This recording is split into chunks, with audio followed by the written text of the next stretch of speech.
Hello mes Pams, ça fait un moment que je vous parle d'hypersensibilité sur mes réseaux sociaux et donc j'ai voulu en faire une vidéo. Si toi tu me suis pas encore, tu vas sur les liens qui sont dans la description de cette vidéo, comme ça tu vas pouvoir me retrouver sur Instagram, sur Facebook et un petit peu partout. Pourquoi je vous parle d'hypersensibilité aujourd'hui? Parce qu'à force de vous en parler en story notamment, je me suis rendu compte que je recevais de plus en plus de messages sur « Et moi, est-ce que je suis hypersensible? C'est quoi l'hypersensibilité? Comment est-ce qu'on sait qu'on est hypersensible ?»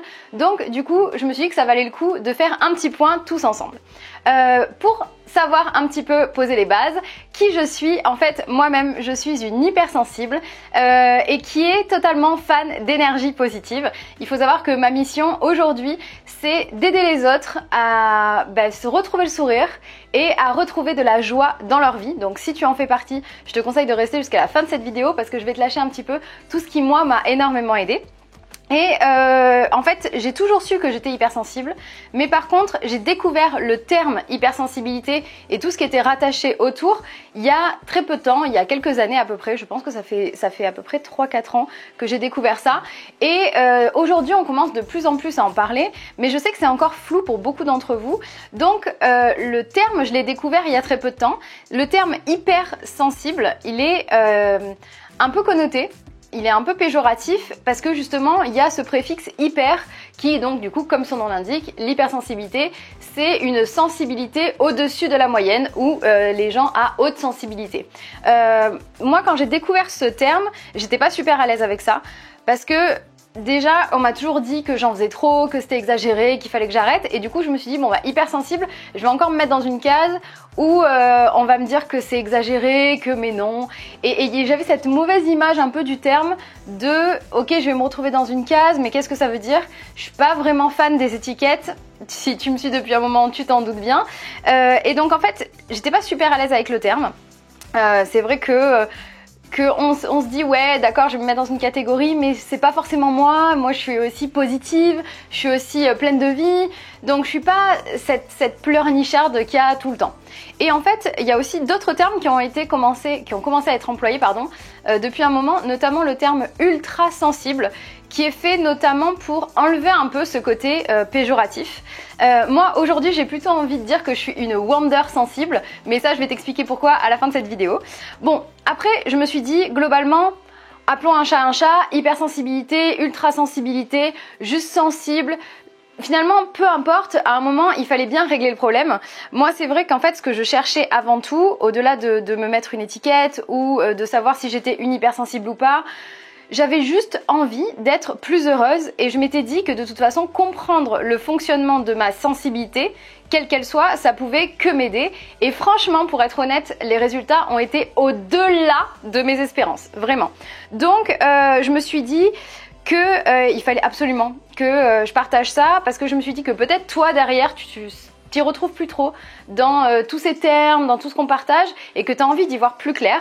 Donc aujourd'hui j'ai envie de partager avec toi les 3 vecteurs de mon hypersensibilité et de te dire un petit peu qu'est-ce que ça se cache, qu'est-ce qu'on cache derrière et surtout en quoi ça a composé un déclic chez moi qui a permis de complètement métamorphoser ma vie. Donc en fait, pour commencer, dans ces vecteurs de l'hypersensibilité, il y en a pour moi 3. Le premier, il est assez naturel puisque c'est celui qui est rattaché à la définition première du terme, hypersensible. Donc hypersensible, c'est dans le mot sensible et c'est dans le mot sens, d'accord? Donc là, c'est hyper simple. Le premier pilier pour moi, c'est mes sens. C'est cette sensibilité sensorielle qui vient de vos 5 sens et qu'il faut vraiment chaque fois se dire est-ce que j'ai une sensibilité accrue à ce niveau-là? Pour t'aider, je vais faire très simple, je vais décomposer tous les sens et ce que ça peut impliquer chez moi et voir si ça résonne chez toi. Donc dans ce premier pilier des sens, tu as effectivement le toucher et à chaque fois je vais te donner le versant un peu, on va pas dire négatif, mais ce qui peut paraître négatif et comment on peut en faire un avantage. Donc dans le toucher, ça peut être typiquement chez moi une peau hypersensible. Donc voilà, je fais partie de celles qui ont la peau atopique. Dès que je me touche à peine, ça fait une plaque rouge. J'ai rapidement des irritations de peau, etc. Donc c'est vrai que j'ai une peau qui est très sensible. Mais à l'inverse, je suis une nana très tactile, j'adore prendre les gens que j'aime dans mes bras, je suis vraiment quelqu'un de très tactile et je fais passer beaucoup d'amour à travers le toucher. Le deuxième sens, c'est l'ouïe. L'aspect un petit peu compliqué pour moi, c'est le bruit, c'est la gestion du bruit. Je déteste les motos qui démarrent, les bruits de canon, les bruits dans les avions, dans les trains, les bébés qui pleurent. Je suis ultra sensible à ça. Je peux développer aussi des réticences dès que c'est des bruits ultra désagréables qui sont répétitifs, genre les voisins du dessus qui font du bruit, les crissements, tu sais, de la craie sur le tableau. Quand j'étais petite, c'était un truc où j'étais là, ouh, ce qui m'arrive encore d'ailleurs dans le métro. Tu sais, ce moment où les rails crient dans le métro et je suis comme ça. Bon, voilà, ça c'est le côté un petit peu pénible, mais le versant positif de l'ouïe et cette sensibilité, c'est par exemple ma sensibilité à la musique. Ça c'est juste un truc de malade et effectivement je m'en sers aussi quand je danse.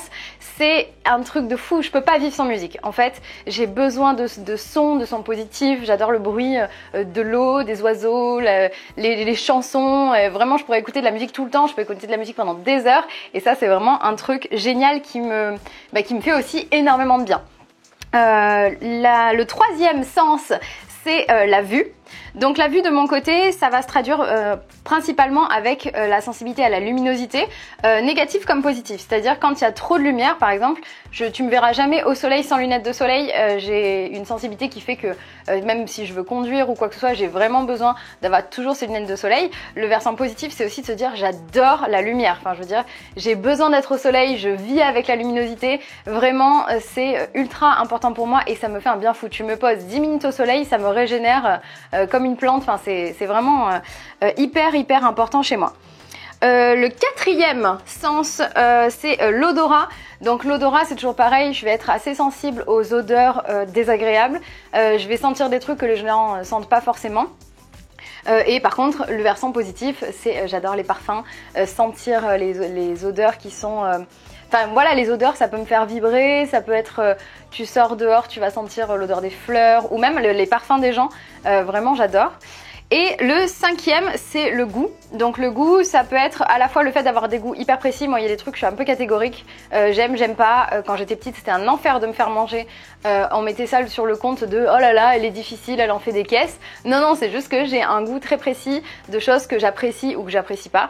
Et donc le versant positif, c'est les papilles. Quand j'adore, je déguste quoi. Je suis pas genre en train de manger pour manger. J'aime avoir un goût particulier et je vais en profiter sûrement plus que la moyenne. Ce que je veux faire aussi sur ce tout premier vecteur, c'est que dans tes sens, il y a aussi pas forcément les 5 qui sont ultra représentés et ultra développés. Moi, je vous les donnais en fait, je pense dans mon ordre de priorité. Du genre, bon bah le goût, effectivement, je l'ai noté, mais c'est pas le plus important chez moi. Donc simplement, pose-toi la question, est-ce que dans tes sens, il y en a qui sont très développés? Si oui, lesquels et dans quel ordre? Et déjà, c'est un vrai vecteur d'hypersensibilité.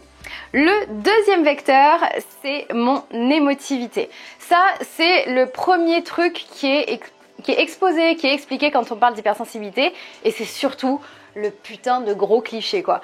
Dès qu'on te parle d'hypersensibilité, on te dit « Oh là là, mais oui, mais c'est genre la nana qui fait que pleurer ». Stop! Il faut arrêter avec ça. On arrête de penser que les hypersensibles, c'est juste des gens qui chialent pour rien. Ça, c'est vraiment...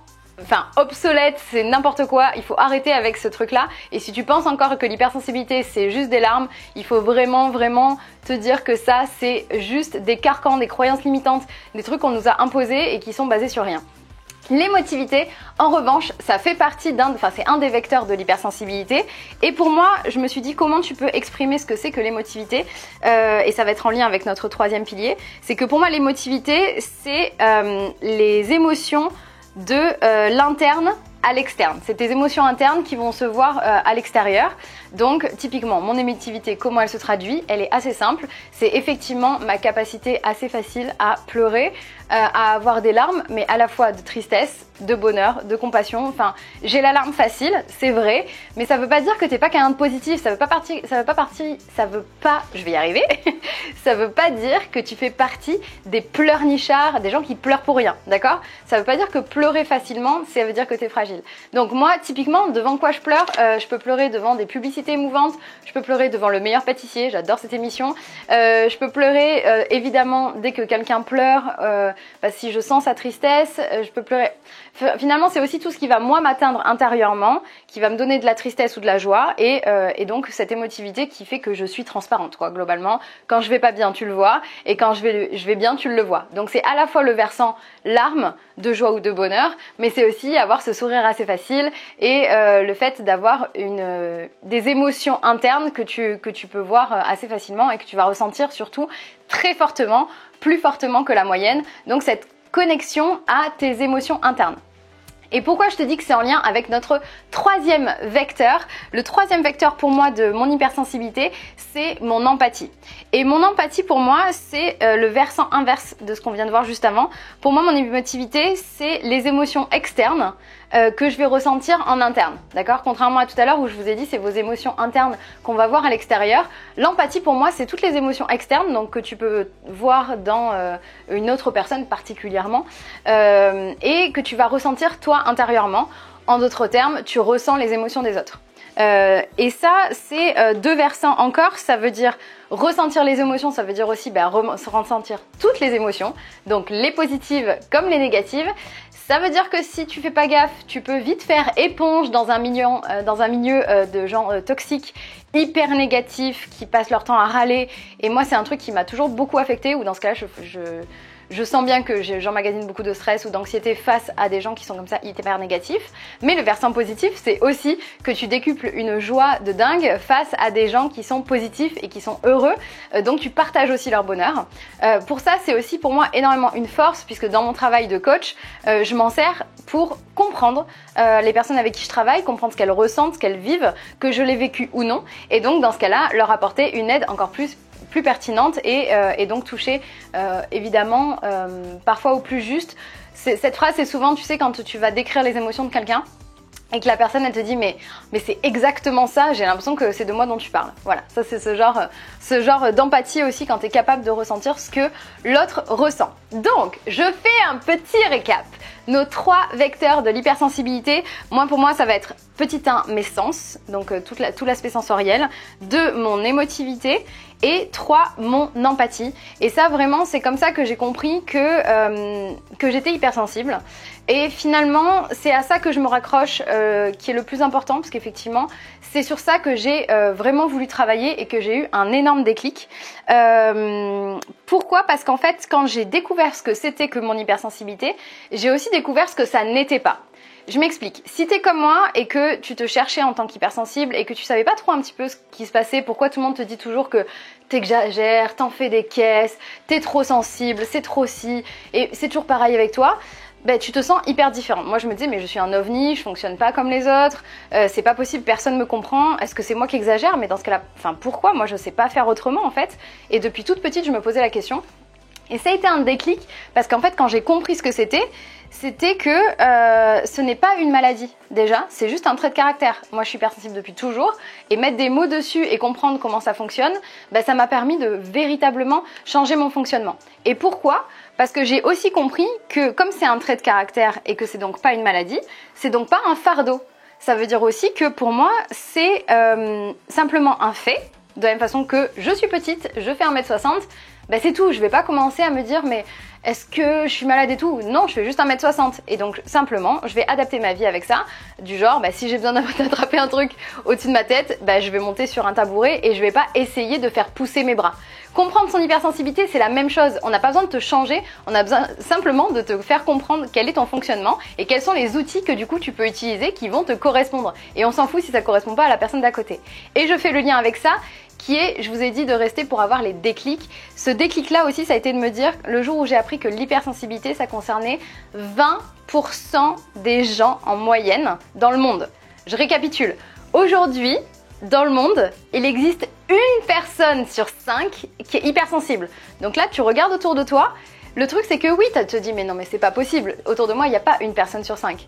Mais pourquoi il y a une personne sur 5? Parce que dans les hypersensibles, tu as tous ceux qui, 1, rejettent leur hypersensibilité et ne veulent pas l'admettre ne se posent même pas la question.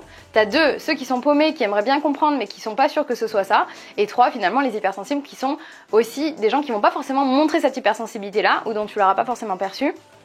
Notamment dans des milieux, dans les milieux professionnels notamment, il y a beaucoup de gens qui vont masquer cette sensibilité ou cette hypersensibilité de peur que ça leur cause du tort et que ce soit mal perçu ou que ce soit perçu comme une fragilité. Moi vraiment ça m'a fait une explosion dans la tête quand je me suis dit mais attends, 20% des gens, c'est ouf. Donc déjà on parle plus d'un cas isolé, on parle pas d'un problème de fonctionnement, on parle pas d'une maladie et donc c'est absolument pas un défaut et une faiblesse. Le truc c'est que forcément si tu sais pas ce que c'est et que si tu sais pas comment toi tu fonctionnes, c'est très compliqué d'avancer. Et moi je me suis vraiment investie pour comprendre comment je fonctionnais, ce qui me convenait, ce qui me convenait pas, et donc trouver et mon fonctionnement et les outils qui me correspondent. Vraiment ça a été une révolution dans ma vie et depuis que j'ai fait ça, mon niveau de bonheur a considérablement évolué. Aujourd'hui, pour moi, l'hypersensibilité c'est un super pouvoir. D'ailleurs, j'ai mis ma power jacket pour pouvoir avoir ce discours de super pouvoir et ça, je le maintiens. Si t'en doutes encore, ton hypersensibilité c'est un super pouvoir. T'as juste besoin de savoir comment tu fonctionnes et comment tu peux t'en servir pour changer de vie. Moi, si ça t'intéresse, on peut travailler ensemble sur ça. Je vais pas te parler pendant 10 ans d'hypersensibilité, c'est un fait. Je travaille avec des hypersensibles parce que c'est des outils, c'est des fonctionnements que je connais, que j'ai vécu, que j'ai expérimenté moi-même et qui ont marché. Mais mon objectif aujourd'hui, c'est pas te faire un cours théorique sur l'hypersensibilité, c'est te donner les clés, les outils pour que tu puisses retrouver le sourire, que tu remettes de la joie dans ta vie et que finalement tu aies la vie que tu mérites et dans laquelle tu te sens surtout hyper bien et que tu puisses être toi-même, prendre confiance en toi et être heureux tout simplement. Donc si ça t'intéresse, c'est très simple, tu as tous les liens dans la description de cette vidéo. Tu peux retrouver tout ce que je fais, mon parcours, mon histoire et pourquoi aujourd'hui c'est ma mission de vie en cliquant dans la description. Et je te mets aussi un petit lien par ici, on va le mettre ici, où tu peux retrouver mon site internet avec toutes les informations. Si tu as des questions, tu m'écris et tu vas découvrir un petit peu comment en savoir plus et comment changer ça si tu t'es reconnu, comment tu vas améliorer finalement cette perception de l'hypersensibilité et faire changer les choses pour retrouver le sourire, retrouver de la joie dans ta vie. Si c'est ça, tu cliques ici et évidemment, on se retrouve très bientôt pour de nouvelles vidéos. En attendant, je vous fais plein de gros bisous. Bam kiss!